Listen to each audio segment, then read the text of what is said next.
Welcome to this edition of the Million Dollar Mastermind podcast. This is where we pick the brains of high achievers from all walks of life and get their hard-earned, real-world insights on winning. I'm your host, Larry Weidel.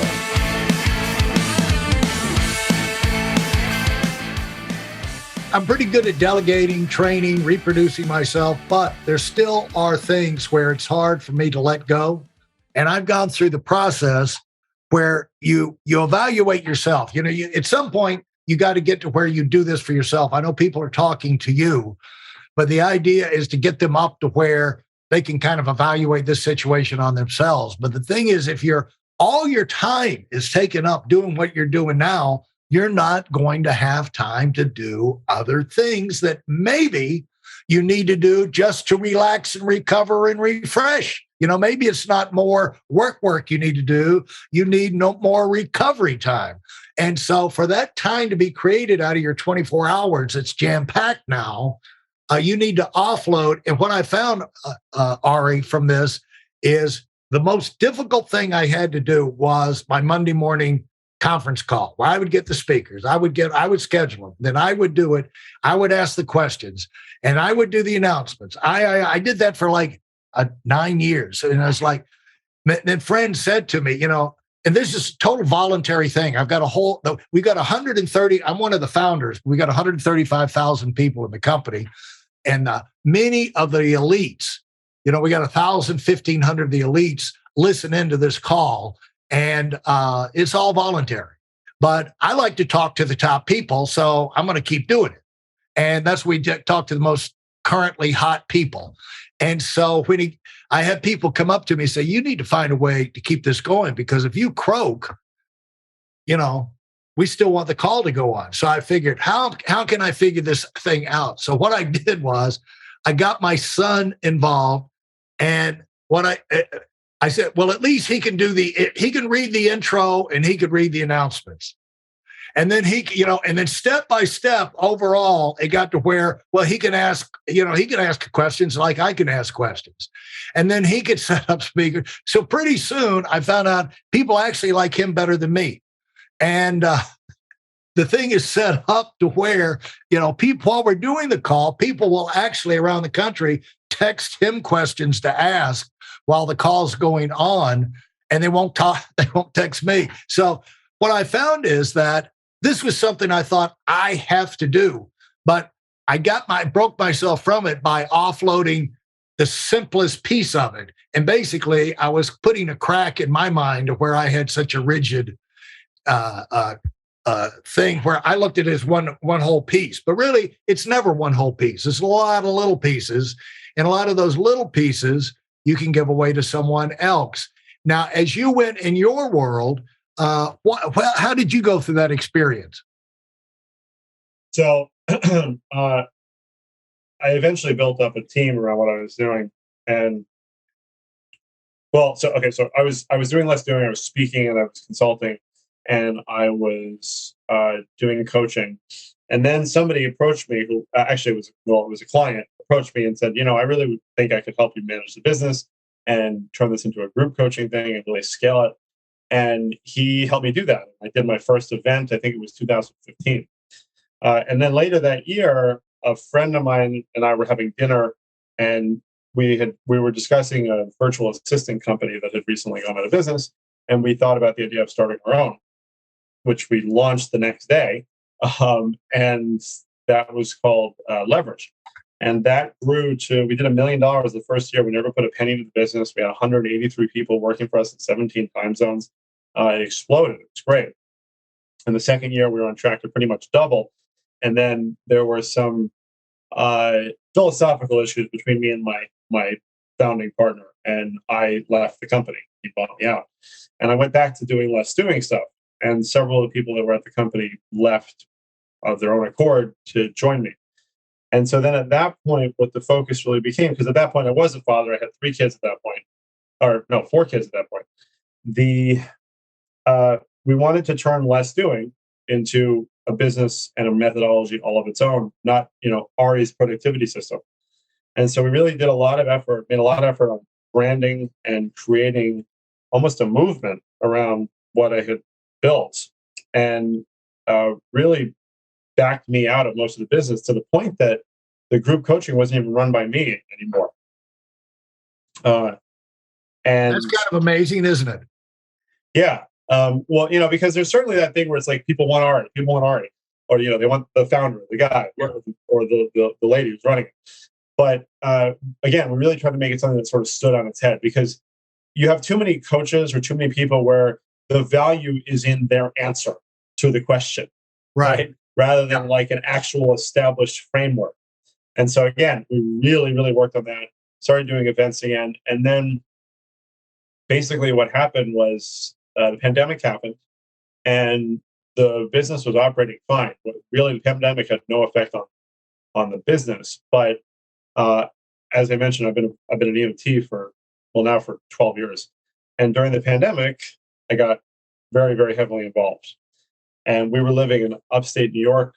Well, we were temporarily in upstate New York, and I was one of 3 EMTs for the entire town that we were living in. This is during COVID times. So I was working in New York City with the FDNY and in this rural area. And in a rural area as an EMT, you kind of get to know patients a lot more. And there was one particular patient that I got very close with. And at one point, I got some misinformation, and I wasn't there, and I thought that she had died.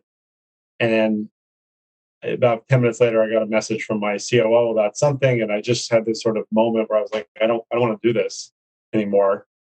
And I told him we were going to shut the business down, which was not very well received by anybody. Right. And I realized that I had become a victim of my own success in terms of being replaceable, right? So I had made myself completely replaceable. The business was operating completely without me. And what I really love, which is dealing with people, working with people, coaching, and to some extent, that's what the EMT stuff really fulfills as well. I get to see people in these really distressed situations and help them. And so on a whim, I sent a message to a client who was in our mastermind program, group coaching program. And I was like, hey, I'm thinking of getting back into private coaching again, but I'm just going to do it over Voxer. So sidestep for a moment here. Voxer, are you familiar with Voxer? No, I've heard of it. I don't use it. Okay. So Voxer is primarily a voice communication app. There are thousands of them on the market. There's Signal, Telegram, all these things. Voxer has some very specific, very unique features that make it a better tool, in my opinion. But basically, the offer was, we're never going to have any synchronous calls. We're not going to have live meetings, no workshops, no events, no weekly calls, whatever it is. We're just going to do this over Voxer asynchronously. You have unlimited access to me. You can ask me a question whenever you want, and I will get back to you whenever I want. And the guy was like, yes, done. I was like, oh, okay, cool. Second client said yes. Third client said yes. So like everybody in the mastermind, except for like 2 people, basically said yes right away. And so I started doing what I had originally done to launch my business, which was one-on-one private coaching. But now it is 100% asynchronous. I don't do sales calls over Voxer or over actual calls either. It's all through Voxer. So 99% of my communication at this point is done over Voxer. And as I was saying, 20 minutes a day, that's how I do it. The clients send me a message whenever they want. Sometimes it's once a day, sometimes it's once a month. And I can get back to them usually pretty quickly, but it's sort of whenever I want. And this call that you and I are having, this interview, is the only scheduled call that I have on my calendar this week and next week. For those of you who are sick and tired of fooling around and are dead serious about wanting to move up fast, I've got something especially for you. I've combined the best insights from over 40 years in business and making $70 million in income and compressed them into a free webinar. That's right, it's a free resource. If you want to find out exactly what the concepts are that I use in coaching $1 million earners, register now at WeidelOnWinning.com. You'll discover the 5-part framework used by so many to reach their financial, personal, and professional goals. You can find that link in this episode's show notes.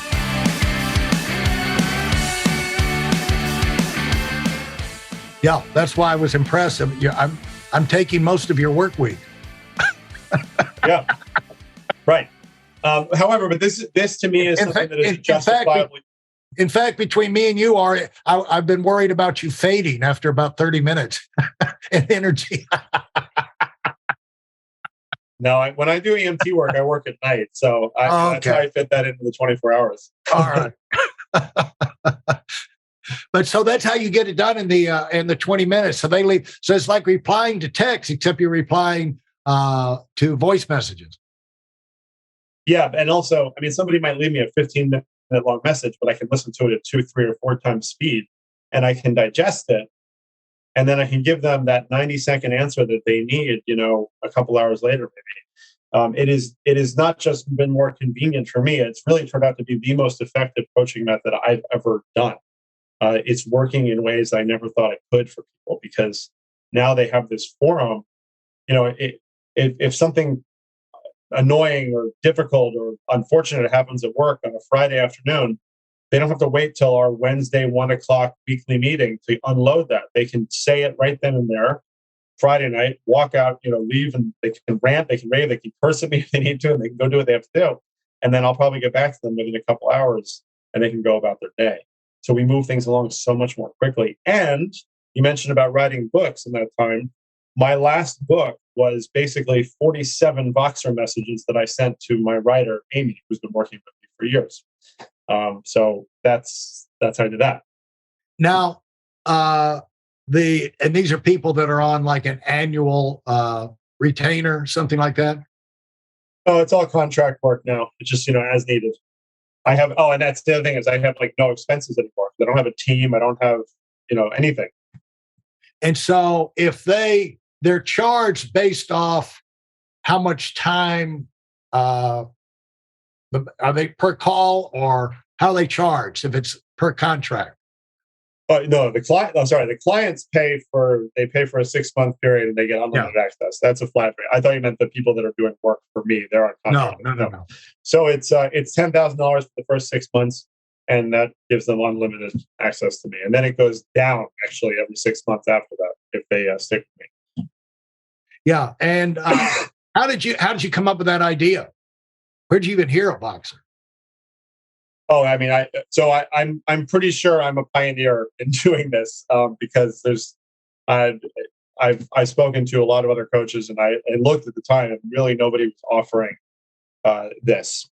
So Voxer has been around for quite a while. It was actually created by some Iraqi veterans who had been in the Iraqi theater, and they were trying to create a more reliable communication method, actually. But it has a very unique feature as opposed to all the other voice communication apps. It's the only one that allows you to do synchronous communication as well. So what that looks like, if you're using WhatsApp or Telegram and somebody has a 15-minute message, they record for 15 minutes, it uploads, the other person downloads it, and listen, which kind of breaks things up a little bit and might be okay sometimes. In Voxer, within 0.2 seconds of one person starting to talk, the person on the other end can actually start listening. So I have scenarios with clients where we go back and forth, almost like a phone call for 10, 20 minutes, but then somebody goes off and gets busy and does something else, and then we come back to it later. It's like how people used to play chess, with somebody in Russia over shortwave radio over the course of several weeks, one move at a time. Yeah, Pretty crazy. How did your you refer over to your books?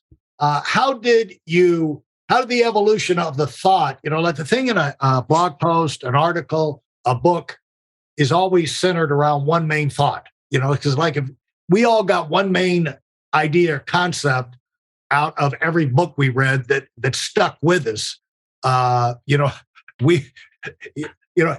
in fact, I'm here today because of some of the books that were so well written that I read 40 years ago. I still use that concept, that phrase over and over and over. I don't try and remember it. I remember it because I use it. And so when we write books, the big challenge is to come up with something that people will resonate with and they'll use. And if it's just one major thing, it's a touchdown, And so how did you come up with the first one was probably The Art of Doing Less. Am I right? Less Doing, More Living was the first one. That was 2014. Yeah. Less Doing, More Living. And how much trouble was it to come up with that title and that central idea? It was, so I'm a big fan of sort of the iterative approach to pretty much everything. So what basically happened was I wrote, I don't know, 9 or 10 blog posts back in 2012 or 13. And then there was a new platform that had launched at the time called Skillshare, which is still around. And it was a facilitating tool to teach classes. Anybody could teach anything to anybody, basically, was the idea. So I was like, let me just try this. So I put out a class that was basically productivity tools. It was an hour. I had 10 people that paid like $8 each. And I shared all these tools I was using. And then I asked for feedback. And I got really good feedback. All right, cool. So now I'm going to incorporate that feedback. And I did it again. And I did it again and again. And after the third or fourth, maybe fifth class, I started developing actual like pillars and fundamentals of what I was doing. And then I would test those out and see how people respond to them. And there were some that were not good, and there's some that were really good and landed really well. And at some point, I was teaching a class to 40 people every week, and it was one of the top classes on the Skillshare's platform in New York at the time. What was the platform? Through that process, what was the platform? Skillshare. Skillshare. Okay. And through that iterative process, I developed these sort of 9 fundamentals book. And then I recorded one of my classes and gave that recording to a ghostwriter who wrote the first manuscript. So then what happened was, 2 or 3 classes after that, this guy walked up to me at the end of the class, and I probably taught a dozen times at that point. And he comes up to me and he's like, "Hey, that was really great." He's like, "Do you offer private coaching?" And I had never done any coaching before. And without hesitation, I was like, "Oh yeah, absolutely. It's $250 a month, and we'll have 1-hour meetings once a week, and you have email access to me." Which I don't know where that came from. Yeah, but he said yes, and so I started coaching, and then I started offering that in my classes. And at one of my classes, there was a guy who was a editor for Tarcher, which is an imprint of Penguin. And he was like, "Oh, you should turn this into a book." I was like, "Here it is." And a year and a half later, my book came out with Penguin Random House. But the title came out of the teaching and the response you got. Is that what you're saying? And I basically, one of the classes I was like, "This is about less doing," and they were like, "We got a really good response to that." Okay, that works. Now, why did you, when you expand on this is about less doing? So I think I probably meant to say doing less. Yeah. And I stumbled. Yeah. And said less doing and got like applause. I was like, all right, so if it's less doing, it's more something. And I was like, less doing, more living. And that worked. It stuck. Yeah. And so why do you think it resonated so strong? People are just overcommitted, run ragged, and well, not only are they overcommitted and run ragged, but there's a constant pressure, in our work culture to do more all the time, always doing more, being more productive, even though productivity really shouldn't be the pursuit. We should be trying to be as effective as possible, not just producing more. Right. Yeah. It's not working harder, it's getting done. What are you getting done? Yeah. What are you actually accomplishing? Yeah. Thanks for listening to the Million Dollar Mastermind. If you felt there were any valuable takeaways from this episode, please take a minute and leave us a 5-star review. Your feedback is important and really helps us get the word out to a wider audience. Remember, we have a valuable webinar that is absolutely free. Register for it right now at weidelonwinning.com. Thanks for listening.